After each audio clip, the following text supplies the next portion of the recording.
Se acaba de publicar un informe inquietante. Las cifras son claras, pero lo que revelan es devastador. Algo falló en el Concilio Vaticano II. Y ahora, mientras el sínodo avanza bajo el signo de la ambigüedad, este documento suena como una advertencia final. ¿Será este el fin del catolicismo tal como lo conocemos? Acompáñenos hasta el final. En los últimos años, un término antiguo ha comenzado a circular con insistencia en los círculos vaticanos: sinodalidad. A primera vista, parece un retorno a la tradición, dado que los sínodos siempre han existido en la vida de la Iglesia, reuniones de obispos, a menudo cruciales, para afrontar crisis doctrinales o disciplinarias. Pero el concepto que hoy se promueve bajo este nombre es algo completamente distinto. Ya no se trata de un simple instrumento consultivo reservado al episcopado, sino de una verdadera reforma del gobierno eclesial, donde todos, obispos, sacerdotes, laicos, monjas, universitarios, participan, en teoría, en el liderazgo de la Iglesia.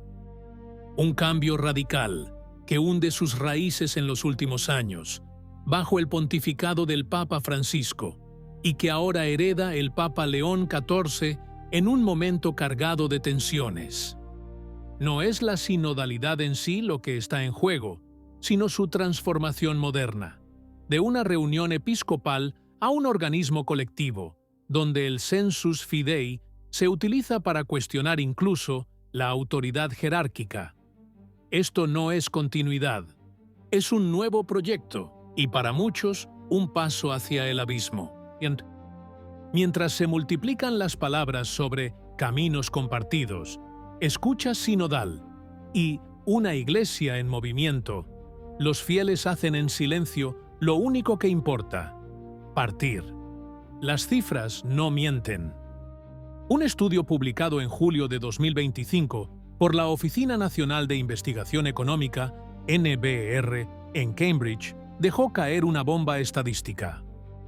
El Concilio Vaticano II provocó un declive agudo y duradero de la práctica religiosa católica en todo el mundo, mucho más marcado que en otras denominaciones cristianas.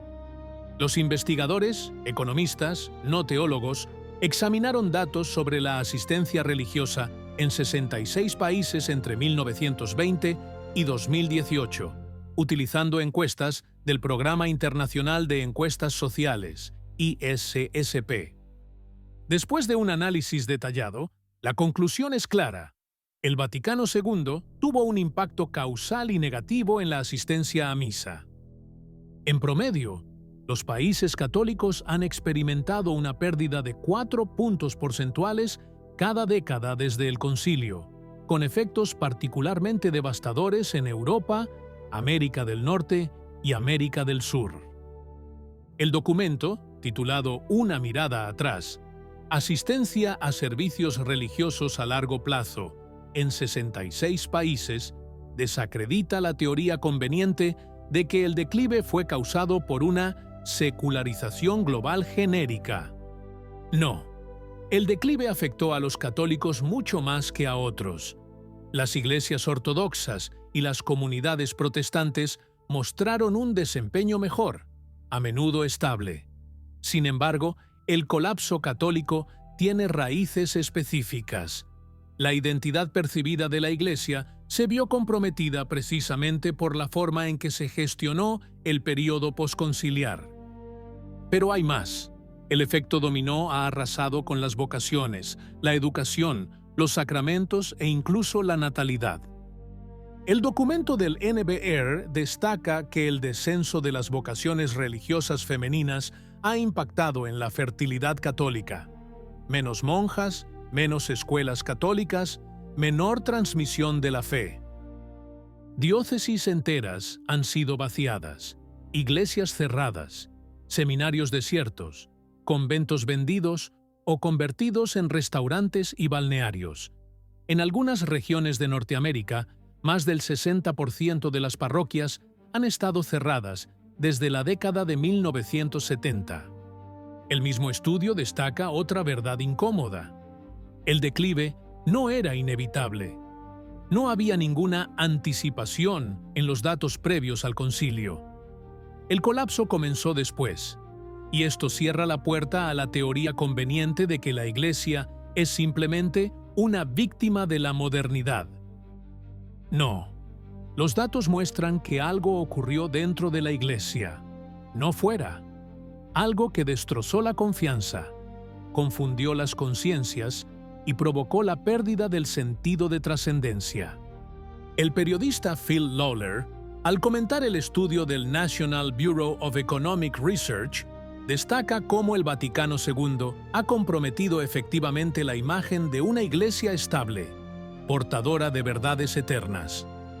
Subraya que el verdadero motor de la decadencia no fue la modernidad externa, sino decisiones deliberadas tomadas dentro de la jerarquía eclesiástica, presentadas como renovación. Un desajuste entre autoridad y lealtad que, a ojos de Lawler, ha producido una fractura de identidad difícil de sanar. Lawler subraya también que los autores del estudio no pertenecen a ningún frente interno de la Iglesia y no tienen ningún interés en desacreditar el concilio. Son economistas seculares, con un enfoque neutral y rigurosamente estadístico. Y esta no es una voz aislada. En círculos académicos y teológicos, varios académicos críticos del Concilio Vaticano II han descrito el proceso postconciliar como una forma de crisis interna, a veces incluso descrita como una autodemolición, que comenzó precisamente con la apertura del concilio y que nunca ha sido revertida del todo. La conexión entre esta tendencia y el uso actual del término sinodalidad no es en absoluto indirecta. La hermana Natalie Becard, subsecretaria del Sínodo, declaró: «La sinodalidad es el Vaticano II en pocas palabras». Pero si esa cáscara ha producido estos frutos, surge la pregunta: ¿realmente queremos seguir por el mismo camino? El problema no es la consulta, ni la escucha del pueblo de Dios, que siempre ha estado presente, aunque de forma ordenada y subordinada, en la vida eclesial. El problema es la ilusión de que la Iglesia puede reinventarse transformándola en una asamblea de parlamentos, donde la verdad no se custodia, sino que se vota, donde la autoridad se vuelve horizontal, donde la tradición se doblega ante la percepción del momento. Si esto es lo que significa caminar juntos, entonces alguien está señalando el camino equivocado. Muchos canonistas y teólogos serios hablan abiertamente de una estrategia de vaguedad. En esta nueva dirección, las palabras se convierten en instrumentos de poder flexible, capaces de abrir lagunas doctrinales sin asumir la responsabilidad por ellas. El cardenal Joseph Zen puso en guardia contra una sinodalidad sin límites, capaz de cambiar todo, la doctrina de la fe y la disciplina moral. Mientras tanto, el cardenal George Pell calificó todo el proceso sinodal de tóxico y una amenaza para la fe católica, denunciando el uso sistemático de la ambigüedad para alterar la estructura de la Iglesia. Es la teología del ya veremos, del todo es una obra en curso, donde la verdad ya no se proclama sino que se pone a votación, y donde la autoridad apostólica corre el riesgo de diluirse en un gobierno horizontal que mira más al consenso asambleario que a la fidelidad a la revelación. La cuestión se volvió urgente bajo el pontificado del Papa León XIV, que heredó este escenario confuso y fragmentado. El nuevo pontífice, un refinado jurista y estadista, ha mantenido hasta ahora un perfil bajo, cauteloso y quizás expectante. Pero el tiempo de la neutralidad está llegando a su fin. La ambigüedad ya no se puede gestionar, debe resolverse.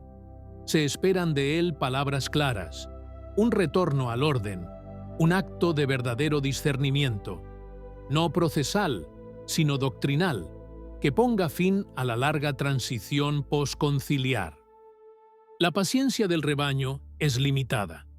Demasiadas diócesis se han reducido a estructuras vacías, demasiadas parroquias parecen más centros culturales que lugares de salvación.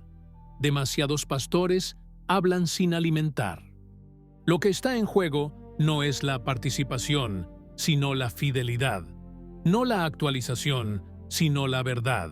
Y la Iglesia, para mantenerse fiel a sí misma, no necesita nuevos caminos, sino la valentía milenaria de profesar que Cristo es el mismo ayer, hoy y siempre. Si la sinodalidad moderna no reconoce este principio, no se trata de desarrollo, sino de desviación, y debe corregirse con claridad y firmeza. ¿Qué opinas? Si te gustó el video, comenta amén. Que Dios te bendiga.